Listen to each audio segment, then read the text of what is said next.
मुलांना सुट्ट्या चालल्यात, ट्रिपचा प्लॅन करतायत, गावाला जायचा प्लॅन करतायत आणि त्याचबरोबर आम्ही सनरूफनच बाहेर फिरायला जाणार. आम्हाला सनरूफच्या गाडीचा आनंद घ्यायचा आहे.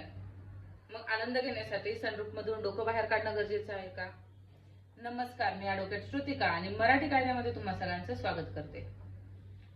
आम्ही ट्रिपचा परिपूर्ण आनंद घ्यायचा आहे. बाहेर पाऊस चाललाय, चला मला सनरूफ मधूनच पावसाचा आनंद घ्यायचा आहे. वातावरण खूप छान चाललंय, हवा खूप छान आहे, तर मला सनरूफ मधूनच हवेचा आणि पावसाचा आनंद घ्यायचा आहे. असं करून तुम्ही अपघाताला आमंत्रण देता. तुम्ही गाडी साईडला करा आणि पावसाचा, हवेचा, वातावरणाचा परिपूर्ण आनंद घ्या.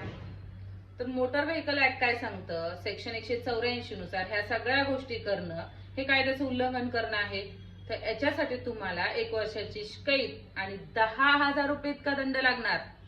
तर कायद्याचं उल्लंघन करून अपघाताला आमंत्रण देऊ नका. Safe drive, save life. धन्यवाद.